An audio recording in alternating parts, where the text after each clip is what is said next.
Hello everyone, welcome to Functional Nurse Academy Graduate Feature. For more information about Functional Nurse Academy, be sure to go to functionalnurseacademy.com. And here's your host, Nurse Melissa. Welcome to the Functional Nurse Academy Graduate Feature. During this show, I love to spotlight the incredible journey of nurses who have transformed the way that they practice and also their mindset through the lens of functional medicine. My name is Melissa Schreidfatter, and I am the founder of the Functional Nurse Academy and Christian Functional Medicine Academy. In today's episode, I'm going to be sitting down with one of our amazing graduates and hear how she is using functional medicine and using her own independent business to change lives and redefine what it means to be a nurse in today's world. I have Secily Krehbiel with me, who is a registered nurse, board certified in functional medicine, and she is specializing in addressing the root causes of chronic conditions, especially autoimmune disorders, hormonal imbalances, digestive health. And after overcoming personal health challenges, she developed a holistic approach that addresses the whole person, focusing on gut health, hormone balance, and evidence-based nutrition. She helps her clients to achieve sustainable fat loss, increased energy, and better management of chronic conditions through comprehensive lab testing, personalized nutrition, stress management, and tailored exercise programs. She is the owner and founder of Optimal Functional Health. Welcome, Secily. It's great to have you back. Yes, thank you so much for having me. And, I was reading through your bio and I was like, we just need more nurses out there doing this type of work. Because when I'm reading through and I'm kind of like autoimmune disorders, hormonal imbalances, digestive issues, I mean, how much of that do we see? And then it is like kind of nerve-wracking when, you are a nurse in the conventional medical model and there's a pill for every ailment, right? But then the roots are never being addressed. So, can you tell our listeners how long have you been in the functional health space for? So technically, I've only had my practice open since the beginning of the year, but I really started diving into the functional health space about 10 years ago. So I have rheumatoid arthritis, and I really, really struggled with even getting out of bed in the morning. I mean, and at this point I was in my, mid to late 30s, right? And I would wake up in the mornings and it would take me, a good 30 minutes for my ankles for me to be able to stand on them and get up and walk. And it was so frustrating to me because I thought at this age, I shouldn't feel like this. This is crazy, right? And on top of that, I was pretty healthy. I was an avid CrossFitter. I was now realizing that I shouldn't have done this, but I did. I was a adamant low carb keto gal. I realized I ketoed myself into a lot of dysfunction, which that's something we could probably get into. But I felt like I was healthy and doing the right things. And so it just didn't make sense to me. And of course I started going to rheumatologist after rheumatologist, and it's, well, this is genetic. This is your new reality. Here's a medication. Just get used to it. Right. No, never a mention of my diet or checking my gut health or anything like that. Well, as a nurse, I was like, okay, hold on, I understand genetics and that doesn't make sense to me, right? Like I understand I can be predisposed for that gene. That doesn't mean that gene has to be turned on. So what have I done that has flipped that gene on, right? And so that's when I started really diving in on my own and the interesting thing was I did go to a big functional medicine practice here where I live. And I think at this point, I think they mean well, but I think they had just gotten so big that I was just another number and being run through like a cattle chute, just another. And so it was just, they kept piling on supplements. And I'm like, but I don't understand why I need to keep spending hundreds of dollars in supplements when we don't really even know what caused this, like what started this, right? And so that was a little frustrating for me in that space. But then once I started doing my own research and learning on my own, I realized I was like, oh my gosh, I need to look at my gut. Like, this is crazy. So that's when I found FMA or FNA, and I learned so much just right off the bat when I started the course, and immediately did my own GI map. Really learned a lot about how dysfunctional my gut truly was. And once I went through, a gut cleanup, I like to call it the gut cleanup protocol. And there's not one specific one, obviously it's different for each person, but for me, with the one I went through for what was going on with me, I was able to get myself completely off medication. And the swelling was completely gone. The pain was gone. Now, is that to say it doesn't flare up every now and then? Absolutely. Like if over the last several months, I've been not as diligent with my diet and what I'm putting in my mouth. And I can definitely tell I'm having, and just stress, right? Starting your own business, things like that. So I'm starting to have a flare up here and there. But the crazy thing now is I know what to do, right? So like, oddly enough, today I started back my gut protocol because I just know that's what it is. And I just know I need to clean it up. I'm not even going to run another GI map because I know how I feel. And I know if I can just cut out gluten and dairy and follow the 5R protocol, I know it will completely change it for me. And so that was a long-winded answer. Sorry about that. But that's what led me down this path. And then I realized there's so many people out there suffering like I was, and they shouldn't have to. Yes. And your story sounds exactly like mine with Hashimoto's. Like everything that you're saying, I'm like, yep. And I remember for years, and this is why, and I also had that same experience when I was a patient at the first functional medicine practice I ever went to, where they were just loading me up with supplements. And that is one of the reasons why, and I know through FNA, you guys hear me gripe about like the over recommendation of supplements all the time, but I have seen too many functional practices that I do believe started with the best of intentions, but then they just get so big and their overhead gets so high. And then they develop that dependency on their patients taking all these supplements. But yeah, for years, I went through the conventional medical model. And this is why I'm kind of like, I just totally broke up with them. Like I'm done with them unless I get hit by a bus or something, or hopefully that won't happen. But for years, they were gaslighting me, telling me nothing was wrong, but they just were not ordering the right labs. And then it just didn't make sense that like, oh, this is your new normal. You're just going to keep getting worse. But I had that same experience. Like I still have Hashimoto's, which, the thyroid, the autoimmune condition that causes hypothyroidism.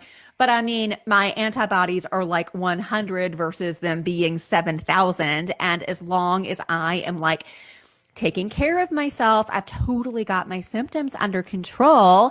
So, but I think it's such a blessing when, sometimes we do go through that suffering, but then that is the best way to learn functional medicine is when you kind of go through some health issues on your own and you work on getting yourself better. And then, as nurses, we can combine our clinical expertise, get additional training, and there's so much we can do to help other people. And I know that we were chatting because usually when I do these shows and these features, I like to work on a topic that we think will just be tremendously helpful because, there's so many people dealing with all kinds of health issues. But I know we were talking about insulin resistance, which kind of is in that area of hormonal imbalance, metabolic health. Can you tell our listeners a little bit about insulin resistance? Like, what is it? What could be some potential symptoms associated with it? Yeah, absolutely. So through my practice, this is something I've become super passionate about because I see it in almost every single client I work with. It is, unfortunately, most Americans are insulin resistant, which is just not, it's not good for us, right? The problem is metabolism in itself is the foundation of all health. It's, that's where we convert food into cellular energy. And when our metabolism falters, That really underpins 9 of the 10 leading causes of death in the US. And so when you have 93% of adults who are showing to be have suboptimal metabolism, and most of those are often presenting with insulin resistance, it's probably something we need to be, paying attention to. And I think what's crazy is it's the root of a lot of things that we don't even realize. So PCOS, for instance, that is the root cause, is insulin resistance. And a lot of clients, especially that come to me and are struggling with PCOS, that's never even been brought up to them. They're like, wait, what? What does that have to do with this? Like, isn't this a hormonal issue? Well, yes, it is a sex hormone issue, but it starts by you being insulin resistant to begin with. And I don't know if you see a lot of insulin resistance in clients that you work with. Oh my goodness, yes. So now, as you all know, I'm also, just like I'm very against like, oh, everyone, yeah, go ahead and take these like hundreds of supplements every month. Everyone gets the same thing.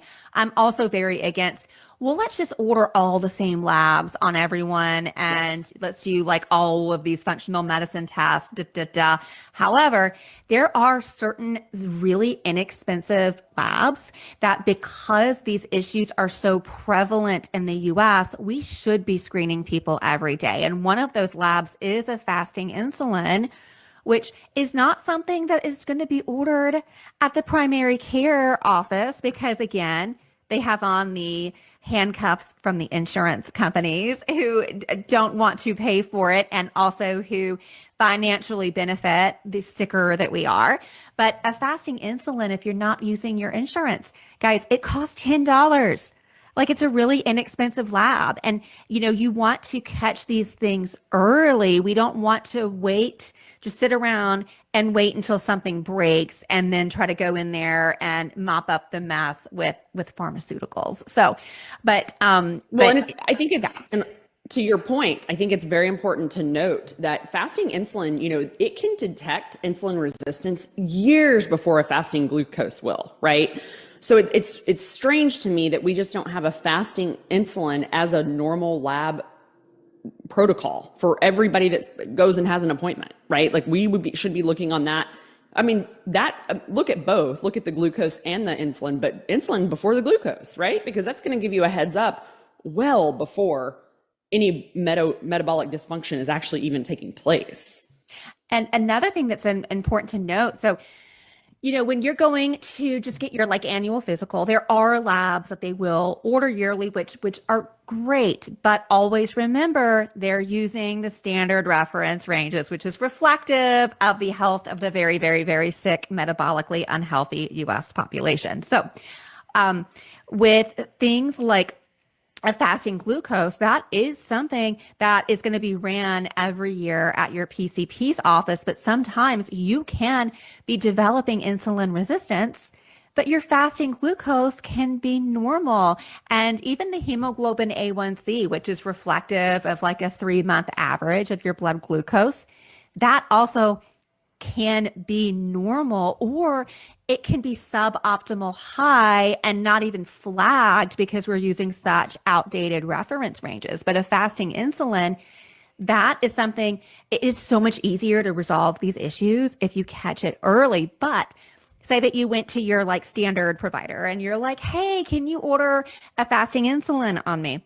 And then say that your fasting insulin comes back and it's a level of 20, and then your doctor's like, oh, that level's just fine. The reference range is insane. It's 0 to like 24.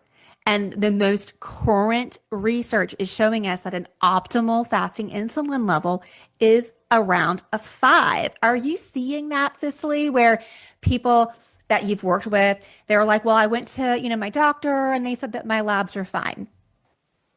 Yes, absolutely. And most of the time I have them present the labs that they've had done. And again, there's no fasting insulin on there. It's a fasting glucose. And they are getting better about running hemoglobin A1Cs, which I'm glad. But again, that range is so broad, and most of them are at the very peak. Like, I so funny. I was sitting with a girlfriend of mine over the weekend for 4th of July. We were at like a resort with our families, and she was talking to me about just having some labs done. And so of course she pulls them up and we start looking through them, and she's worried more about her sex hormones, which rightly so, she's at that age. But I look at her hemoglobin A1C and I'm like, girlfriend, like, forget the sex hormones. We got to get this under control like now. Like, I said, this is pre-diabetic. Did they not tell you that? And she's like, no. I was like, yeah, like that, even in the normal reference range, that's pre-diabetic. Like nothing was ever even said to her about it, which is beyond me. Like because that's her focus was the sex hormones, which again, what we have to remember is all of this is intertwined, right? If you have insulin resistance, that is going to make your sex hormones off, right? So it's like, we got to look at the whole picture and quit siloing these things into individual compartments, because that's not the way the human body works. It is one big web that is interconnected, and we have to focus on everything as a whole. So yeah, I saw that with her this weekend, and it just blew my mind. I'm like, just when I think things might be getting a little better in the traditional, right? Because I will say, now we're starting to see the hemoglobin A1C being more of a common lab run, which thank goodness it needs to be, but we also need to add that fasting insulin in there. We need a HOMA IR. That would be a good score to have. But just when I think, okay, maybe we're seeing some progress, then I have to see a case like that where I'm like, they didn't even talk to you about this. Like, this is going to be the underlying issue of everything you're struggling with right now. Like you're having trouble losing weight. You're insulin resistant. Your hormones are off. Insulin resistance. Like it's just crazy to me that's wasn't even addressed. Yeah. So this happens so many times where I get someone's medical records and I am just like, it's like so bad you just can't look away. And I wonder, I'm like, how do these? And I try not to be so negative. It's increasingly more difficult for me to not be like more negative and sassy when I am this pregnant. But I just like, it's like pretty unbelievable to me how many people go through so much suffering and like unnecessary suffering, I mean, we're all of these people. And I did do a show on peptides a couple of weeks ago where we were discussing the appropriate use of peptides and things like that. But I am seeing a lot of these cases where the providers are recommending, some of the high risk peptides like the GPL-1 agonists. They're recommending them inappropriately and not even assessing these people's hormones and not even running the most appropriate markers. So I would love to hear your feedback on that when, someone is having difficulty losing weight, which again, I see this all the time, especially with women that are like in their 30s and 40s, and they're exercising and they are doing a lot of the right things, but they feel like the weight is packing on and they get frustrated and they're being prescribed weight loss injections without a full workup. I would love to hear your feedback on that. Yeah, absolutely. So there's multiple arms to this. Okay. So a lot of times when a client presents with struggling with losing weight, yes, we need a full workup because for every single individual, it's a different reason. And again, everything is tied together. So we need to look at your cortisol. What's your cortisol level like? We need to look at your fasting insulin and HOMA IR to see if you're insulin resistant. We do need to look at your hormones. That's very important, especially when we get into the perimenopause, menopausal ages, like hormones are very, very important to look at that point. I think GLP-1s have a place. I think, we're getting some really incredible emerging research on some other indications and things that they are going to help with. So like cancer prevention, neurodegenerative diseases, we're seeing a lot of incredible things. I just attended Peptide Congress a few weeks ago, and they presented the research there, and I was blown away. I was like, what? This is nuts. The problem is right now is you're right. They're you can just go online to any telehealth company and you never even see a physician or talk to a nurse practitioner or talk to anybody clinical at all. You fill out a questionnaire and pay them several $100s, and then they mail you the medication, right? That is so weird to me. Like, I don't understand that at all. Like, how in the world are we legally getting away with that, right? Because you're not even seeing the patient. You know, in the traditional healthcare model, for the most part, you have to form some sort of patient provider relationship, and the prescribing provider usually has to lay eyes on that patient. So obviously there's a loophole because telehealth companies are popping up all over the place. But then, okay, so now what? So now they get this GLP-1. A lot of times they're not even really sure how to inject it or where to inject it. Nobody has ever talked to them about changing their diet or lifestyle, which is a huge part of that, right? Because here's the thing, I have seen clients that have been on GLP-1s and they weren't guided on any type of diet or nutrition changes. They didn't lose weight. And they're like, this is frustrating. Why am I not losing weight on this? Okay, well, let's talk about your diet. Well, there you go. You still have to change your diet. And the other thing is, I'm noticing a lot of providers are ramping up the dose very quickly. And what most providers and most people don't understand about GLP-1s is less is more, actually. The lower doses are actually going to be more beneficial for you, and higher is actually not good and more dangerous. But again, those conversations aren't happening because there's no care involved with this, which there should be. This is still a medication, so to speak. So we still need to have some guidance. And I think the biggest part of that for me is, or the frustrating part, is seeing there isn't any guidance given around nutrition and lifting weights, right? Because we know it's going to go after the muscle. That's proven. That's not false. That is a proven fact. We have to maintain muscle as we age for our health and for just stability, right? And so we've got to lift weights. So you've got to know how to lift weights, when to lift weights. You need to be eating a lot of protein, like high amount of protein. I typically like to guide clients to about I'm losing my train of thought here. 1 gram per pound of ideal body weight, right? Like, that's, if you're taking a GLP-1, that's what you need to be eating. And a lot of times, you know, clients will say, well, I can't eat that because of this GLP-1. Then that means your dose is too high. Because the goal with a GLP-1 is for you not to eat, right? Because and you know this as well as anybody, Melissa, think about this. If you're not eating, think of all the micronutrients that you're voiding your body of, that your body has to have to function. So now what are we doing? Now we're creating issues like Hashimoto's and other issues because we're missing a lot of vital micronutrients from the food, because in our standard American diet anyway, we don't get them, a lot of them. But now if you're not eating anything, right, or you're eating 1 meal a day, you really are playing with your health by doing that. And so I really just I think GLP-1s have their place, but I agree they need to be done the right way. And so, you know, if there's anybody out there listening that's considering a GLP-1, please find a provider that knows what they're doing and is not just writing a script and handing it over, because you should have some guidance around using it. But then on that note too, work with a provider that's going to look for root causes and is going to go, well, hold on a minute. Why are you not losing weight? Let's start there before we just give you a medication. You know, and that's so interesting.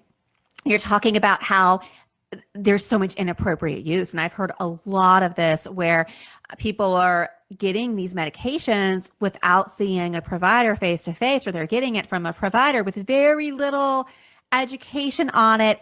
And when you hear about this just crazy spike in demand and how these medications are being marketed, it's also really important to note that the GLP-1 market is the world's largest and fastest expanding market. There's a lot of revenue that is being made. And I think that it's at people's expense, because again, there's that massive lack of informed consent. And again, like you're mentioning, if someone is having difficulty losing weight, and again, like this can be a potential tool in the toolbox of medicine if used appropriately, but most of the time it's not being used appropriately. And I want to give you another example. So you mentioned people are eating much less on these drugs.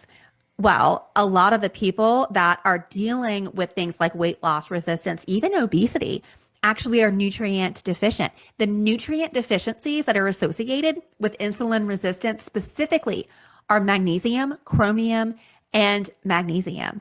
And people are this is something that's not being evaluated. So sometimes something that can seem complex, or people think that they need to be on a medication or ongoing medications, sometimes the root causes of that may be fixing your diet, repleting essential nutrients, working on the gut. That may be a little bit more work in the beginning, but then you're going to have, lifelong lasting benefits from, investing in your health. Well, we are about halfway through the show.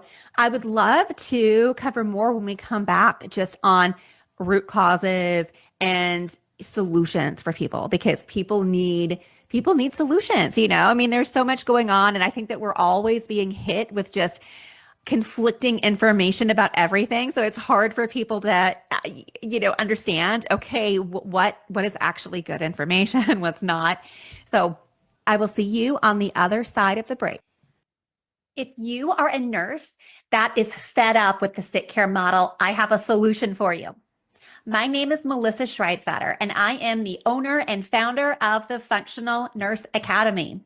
FNA is the most comprehensive functional medicine training program on the market, specifically tailored to nurses. It is self-paced and equips LPNs, RNs, and nurse practitioners to practice functional medicine, address the root causes of dysfunction, and start their independent functional medicine practices. At FNA, you will learn how to order labs, functional health reports, create customized wellness plans, package and price your services, and even how to market your brand effectively.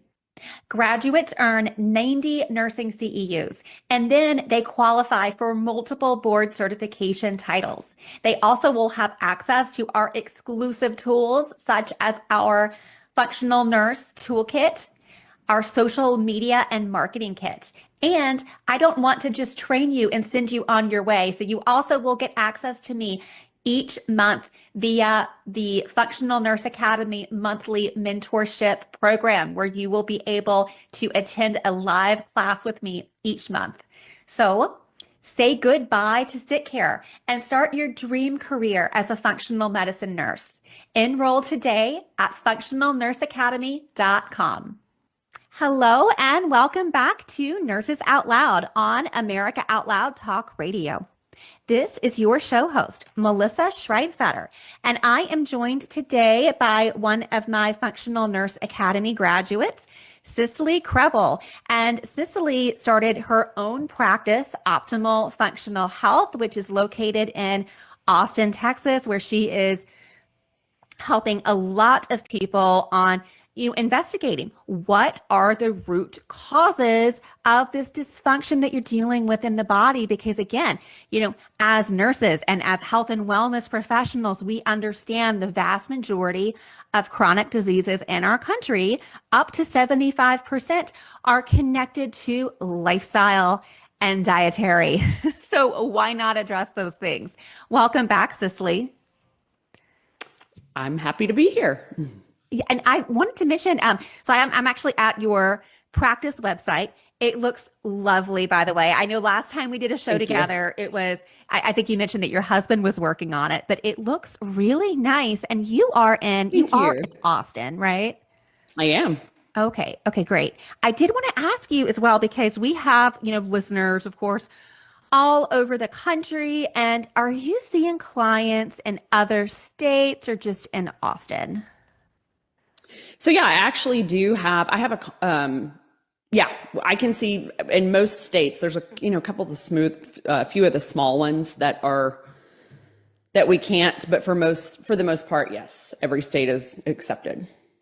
Okay, wonderful. So for our listeners, because I I just know that I'm going to have people that are going to be like, okay, I need to reach out to this nurse because there's so many people. I mean, like our healthcare in our country. Like I do have hope. Like I think that with all of the frustration of how conventional medicine has been going, I think that there's going to be more health professionals that are going to exit the system, and we're going to have more concierge services like this.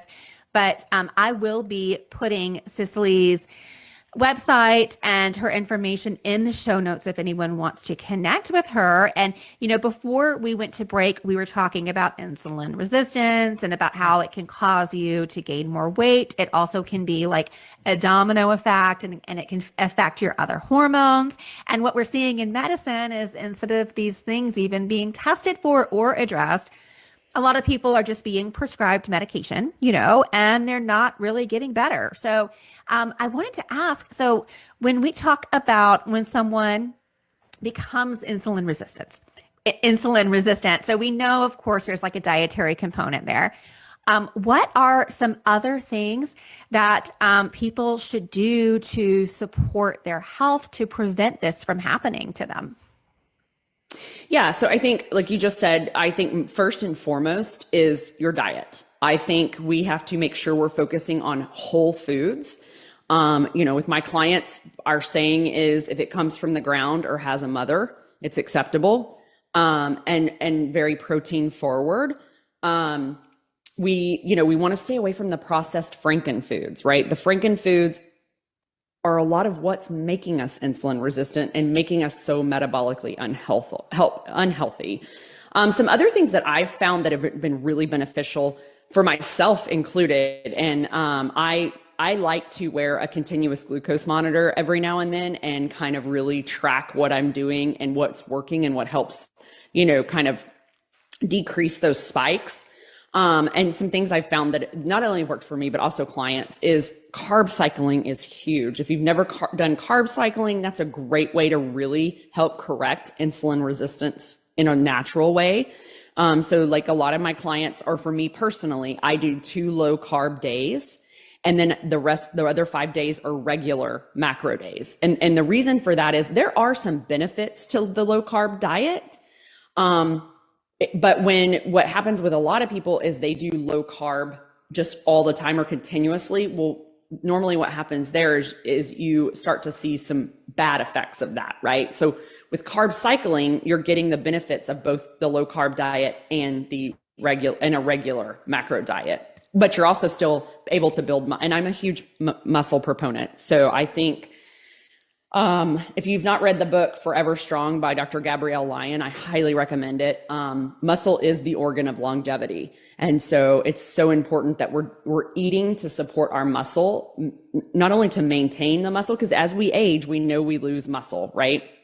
And so we need to eat to not only maintain what we have, but also build a little more.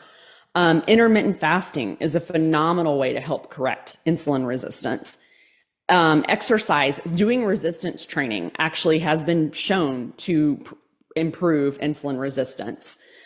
Stress management, right? So really making sure that we have some sort of sleep routine, and we're really trying to optimize our sleep the best we can. And a lot of people think with sleep management, a lot of times that it's how long you're sleeping. Studies are starting to show that it's not so much how long you're sleeping, it's how long you get into that deep state of sleep, right? And so, and if you do anything that tracks, you'll know it's kind of hard to get. So, you know, really working with a health coach or a functional health provider that's going to work with you on sleep optimization so we can really drive down those cortisol levels. The other thing, this is interesting. Did you know that if you take a 20 to 30 minute walk right after you eat, it lowers your glucose by 30 to 35%.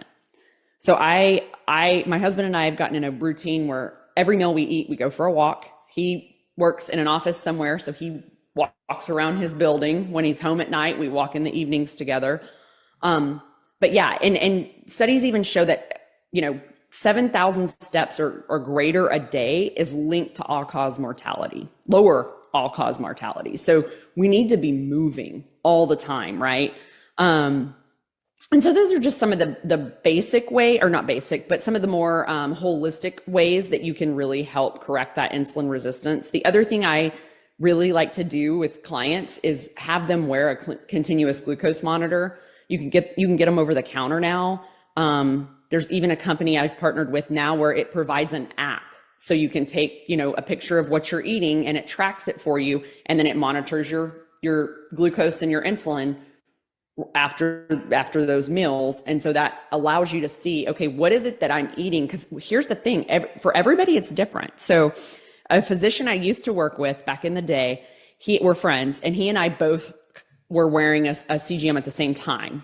And so we were comparing notes because, us weird science people, we like to experiment even on ourselves.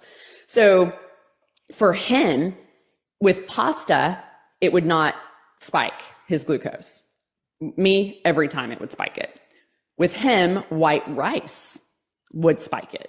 So he would go have sushi and think, what the heck is in the sushi that's causing this? Well, then he figured out through process of elimination that it was the white rice, right? So for every single person, it's different. So I highly encourage people to go get a CGM, wear it for 2 to 4 weeks, and just get an idea of what how your body's responding to everything, to food, to movement, to sleep, all the things. So those are the places I like to start with my clients. And then of course, as we were talking about before the break, GLP-1s have a place, and in the right client, that might be an option. But if you're not doing all the lifestyle things before that, really a GLP-1 is going to be useless for you, if not make things worse for you. And another thing about the GLP-1s is they can cause significant muscle loss. And guys, when we're talking about strength training and things like that, that is one of the best things that you can do for your body. And even if you don't have a gym membership, there are so many just like free strength training exercises that you could look up on YouTube and do at home. And when you are lacking muscle mass, that is terrible for your body and can actually set you up for all of these just negative downstream effects when it comes to your hormones, because again, you need to have enough muscle mass for healthy hormone production. There's so many other benefits to it.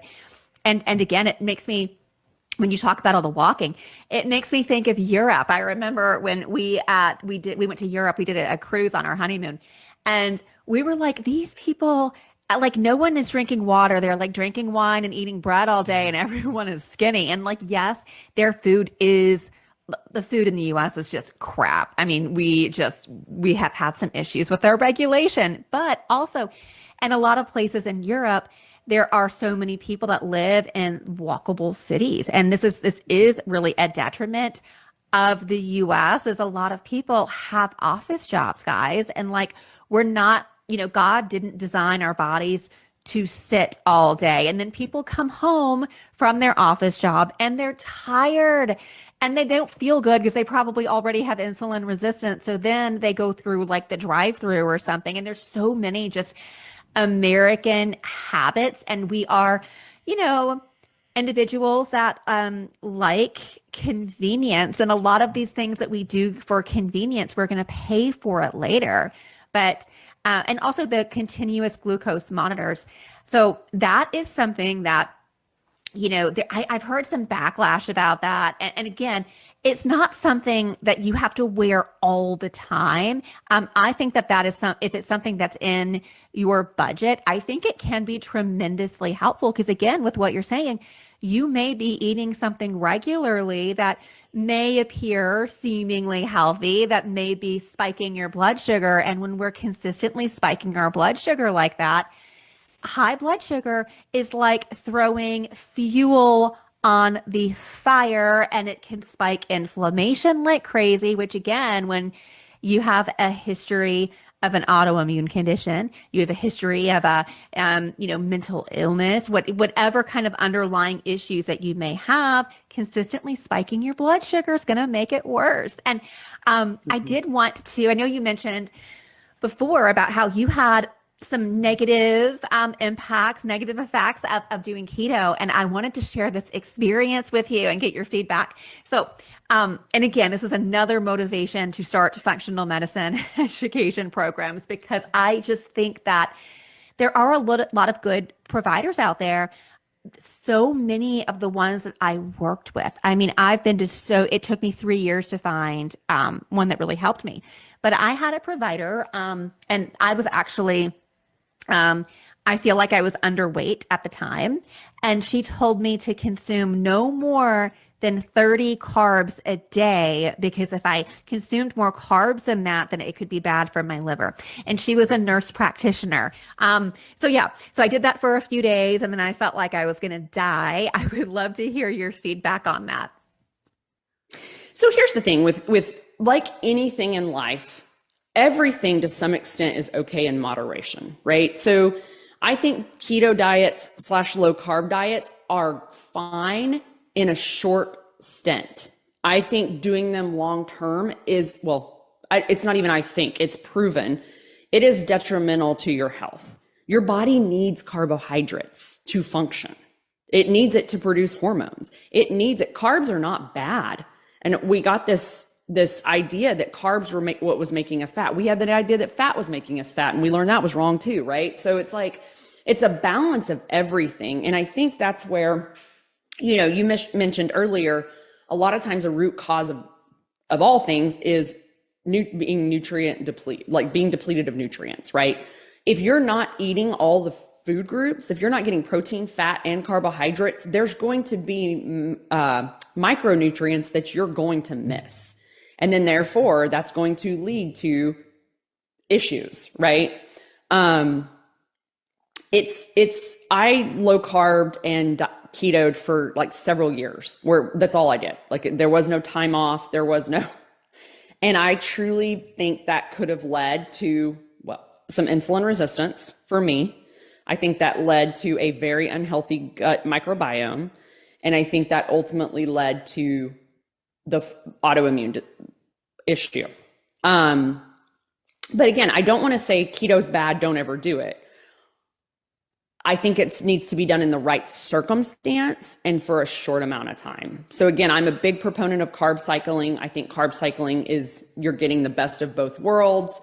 And again, there's great studies behind carb cycling that show that it really does help correct that insulin resistance in a natural way without having to depend on a GLP-1 or something to that extent. And also, when we talk about carbohydrates, just like we're now learning, I remember, when I grew up, I was born in the 80s, and it was like low fat everything, right? And now we have now come to the conclusion that fat is not the enemy, but then it's like carbs are the enemy. But we also must understand, okay, is that carb that you're eating, was that created by God, or is that carb from like a donut or a Pop-Tart? So, it's like when we're eating things like, sweet potatoes, things, berries, fruit. Like I even had practitioners tell me not to consume fruit because they were like, there's sugar in the fruit, but it's like, okay, yeah, There's also fiber and there's antioxidants. And I feel like we see a lot of damage being done in conventional medicine because they have very little, if any, training on nutrition. And if they do have the nutrition training, it's the government nutrition training, which is not that great. But then we just also get a lot of bad information in functional medicine and fear mongering about food. So, and again, like we know that our bodies are so brilliantly designed, and our bodies need to have minerals and nutrients and antioxidants. For an example, for our hormone production, we need to have minerals as precursors for that. So again, we also don't want people to feel restrictive, like so restrictive on their dieting. But again, we really should limit those hyper processed foods that lack nutritional value. And with carb cycling, and I wanted to mention something else too. So keto is really hot right now. I've heard a lot of people and they're like, oh, I'm doing keto and I feel good. But a lot of times when people do keto, they are also cutting out processed sugar and processed foods. So that may be why they feel better, not because they're on this super low carbohydrate diet. But our bodies are all different. And when you significantly reduce your carbohydrate intake, the body then is burning fat for fuel. Well, if you have poor fatty acid metabolism, which I think this is what happened to me when that provider was like, no more than 30 carbs, Melissa. Yeah, you can have half of a sweet potato and a handful of berries. So that can be your carbs for the day. But anyway, so I crashed on that, and it can actually cause hormonal stress and things like that, because if you're not getting enough carbohydrate intake and you are not properly metabolizing the fats from your diet, that is going to increase your cortisol, your master stress hormone, which again, when that is out of whack, that can negatively affect your gut, your hormones, your sleep cycle, and then this person can end up getting much worse. But I like what you mentioned about the carb cycling, and I also think it's good for people to document how you feel. The body speaks to us in symptoms. So if the body is struggling with something, the body will tell you in symptoms. If you are doing something like changing your diet, changing your lifestyle, and then you start to feel better, lean into that. Like, what did you change this week? Maybe we should do more of that. But can you tell me a little bit more about the carb cycling for a week? Like how many days would you want to go like more on the lower carbohydrate side? And then what would those other days look like? Yeah, absolutely. So, and I want to add to your point, when we're talking about carbohydrates, again, the same principle still applies that we talked about earlier, if it comes from the ground or has a mother, right? So when we're thinking, and I used to be the same way. I used to think of a carbohydrate as like pasta, bread, cake, right? But we forget that berries are carbohydrates, apples are carbohydrates, sweet potatoes, regular potatoes, rice. So I really get my clients to focus on good complex carbs like a sweet potato, a regular potato, rice, jasmine rice. Now, if that doesn't spike you, see, that's another benefit of a CGM, because some people don't do as well with white rice. Some people do great with it. And so again, think from the ground, because most carbs are from the ground. And so typically in a week, what we would do, or I would have my clients do, is so in our program, we do Monday, Tuesdays are our low carb days, and we do 50 grams of carbs. And then the other macronutrients are balanced around that, depending on, so this is the other thing, we really individualize each macro count to the person, because what I need in a day for my body and where I'm at is not going to be the same as you, pregnant or not pregnant. But, so we really want to take into consideration. So I always have we do a full assessment, and of course we look at labs, and then we base your macro split. And by the way, for those that don't know, macronutrients, which I was shocked that more people don't know this, but they don't. Macronutrients are those big nutrients that we need. So protein, fat, carbs, and fiber. Fiber is a huge one that most of us do not get enough of. And so we want to really balance those to best serve your body and season of life that you're in. So, but on our 2 low carb days, we stay around 50 grams of carbs, unless you have, so a different case scenario might be if I do have someone that's true hypothyroidism, I might bump them up to 100 grams of carbs, right? Because we need to take that into consideration. But for most people, 50 grams works. And then so that's Monday, Tuesday, and then Wednesday through Sunday, it's a regular macro day. So that depends on your macro split. But like I'll give you mine, for example. I just redid mine, so that's why I don't know it off the top of my head. So like we're on a low carb day today. So let me get to Wednesday. So my carbs on a regular carb day are 156 grams. So, but again, that's catered towards me, because I'm in a specific time where, yes, I am still working on a little insulin resistant correction, but also I am trying to I'm a big believer in the DEXA scan, and I am trying to drop a little more visceral fat and a little more body fat and put on just a little bit more muscle mass. And again, that's specific to me just because I've been working towards this and I'm just kind of altering as I go for what my goals are. But even if somebody doesn't even want to track all of their macros, then I would say, spend 2 days focused on just 50 to 75 grams of carbs, and then the rest of the time eat normally. The other thing I would add to that is protein first. So the other thing you can help do to prevent extreme spikes in blood sugar is especially when your first meal of the day, because technically whether you think you're intermittent fasting or you're not, you are, right? Because most people don't, I'm so sorry. Most people don't, eat while they're sleeping, right? So you're fasting to some extent while you're sleeping. When you eat that first meal of the day to break that fast, if you just eat a muffin, you're going to shoot your blood sugar through the roof. So we really want to make sure we're balancing that with a healthy fat and a protein. And I try to encourage clients, eat that protein and that fat first. One, it's going to keep your blood sugar from spiking. The other thing it does is it actually helps you become fuller quicker. So then you're more likely to not overeat. So really focus on things like that.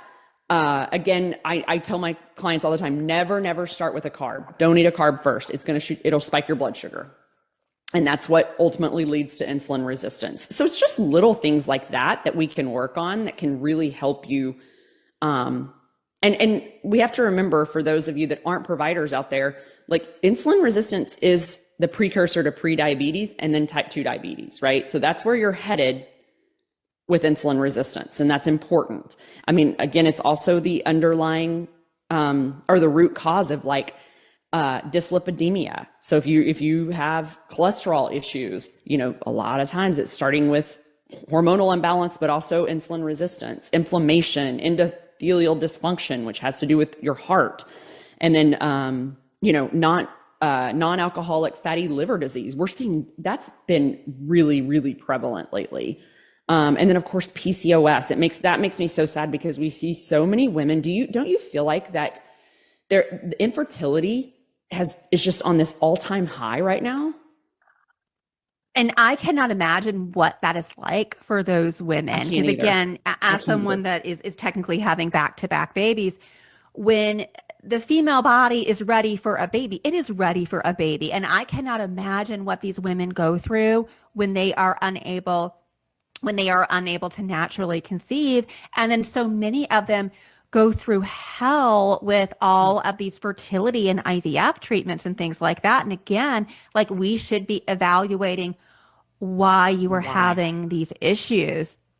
But and another thing about when we're on the road to developing type 2 diabetes. So this condition significantly increases the risk factors for things like cardiovascular disease, even dementia. They're starting to call dementia type 3 diabetes because there's such a significant link there. So really by, doing some early assessment and getting these things under control and these interventions that you're talking about, these are not these crazy expensive interventions. It's kind of like getting back to the basics and then also understanding a little bit of the biohacking and things like that. So, I did want to touch real quick since you are the Functional Nurse Academy feature for July. So I wanted to touch base with you about your experience with Functional Nurse Academy. Oh my gosh. I loved Functional Nurse Academy.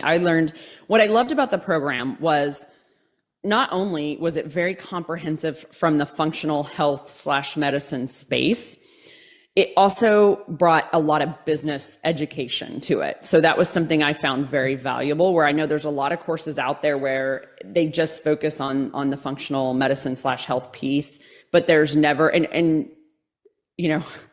clinicians across the board are not known to be the best business people.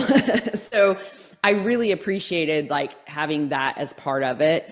I also love that, I have lifetime access to the curriculum. On a daily basis, I still go back to the curriculum and use it all the time. She's really good about giving you all sorts of templates to work with, which is also nice because a lot of that stuff is so tedious and time consuming. And you also feel a little lost when you're looking at all the different templates. You're like, oh my gosh, what do I do? So having that, just you providing those was incredible. And I like too that, you know, it's Christian based. I like that it comes from a place of rooted in God, because at the end of the day, that's our creator. He knows us best. And I feel like your approach comes from that too, from your heart and what you're trying to do just across the board with being the change. Part of the change in our healthcare speaks volumes, because we need it. It's so needed. And we've got to keep showing up and being better for our population and for other Americans out there, for the PCOS women out there that are struggling, because to your point, that is heartbreaking to me and I can't even imagine. And I want people to get the help that they deserve and they need and get the right guidance. Yeah. So I'm so glad that you enjoyed the program. And yeah, I'm always thinking about providing tools and, you know, information for nurses that are crazy busy. Because again, you know, as nurses, we go to nursing school, not business school. So sometimes we get our training and then we want to go and become entrepreneurs. And then so many nurses are like, oh, I don't know what to do from there. So that's why I really wanted to combine it. But again, you know, we really can do God's work in this world, because we've always had chronic disease and illness and things like that because we live in a fallen world. But over half of the population is not supposed to be chronically ill. Like something is wrong, and we need more, you know, providers and practitioners that understand these modalities and know how to successfully implement them the correct and appropriate way to help people get better. So now tell me a little bit more about optimal functional health. Say that someone, so I mentioned earlier that I will be listing your website and your links in the show notes, but say if someone is interested in working with you, like, are they able to book a initial consult with you? How does that work? Yeah, so I offer what I call a free discovery call, and that's just where we can get on the phone and kind of see what you're looking for, what you're dealing with, and then we kind of go from there. And I actually don't. I used to do packages where I was like, okay, here's my 3 packages, you can pick or whatever. I don't do that anymore because, again, my goal is to create a more individualized approach, and there's not going to be 3 packages that are going to fit everybody. So it's really out of that discovery call. We kind of discuss some options and then go from there. There's obviously no pressure or commitment or anything like that. I just like to get on and, you know, introduce ourselves to each other, really understand what you're looking for and make sure that I can serve you in that way. And you can just go through the website to schedule that. I also am on social media. You can reach out to me on there. On Instagram, it is, I got to look, I forgot. Isn't that terrible? It's Optimal with Secily, Secily. And then on Facebook, it's just under Secily Krehbiel. So either way, and I, you know, what's funny is I probably do more business through social media than I do anything, which I guess that's the world we live in now. But so any of those places you can reach out to me. I try to post as much educational content as I can on social media just to help others get informed. So even if you're just looking for a little bit of knowledge or information, go follow me. Okay, wonderful. And I'm going through your website and I'm like, this is designed so beautifully. And I love how you have all of your different services listed there. So yes, so definitely if you're interested in working with a functional practitioner who is also a nurse, then reach out to Secily. And thank you so much for coming on the show today. Thank you for having me. It's always a pleasure. Yes, anytime. Thank you for tuning in to the Functional Nurse Academy graduate feature. If this conversation inspired you, don't forget to subscribe. leave a review and share it with a fellow nurse who may be ready to level up in their career. If you want to be our next success story, feel free to visit functionalnurseacademy.com. If you are not a nurse, if you're in another healthcare specialty, I can train you as well. So go to christianfma.com for that training program. And until next time, be safe, be well, and God bless. This was brought to you by Functional Nurse Academy. For more information, please visit functionalnurseacademy.com.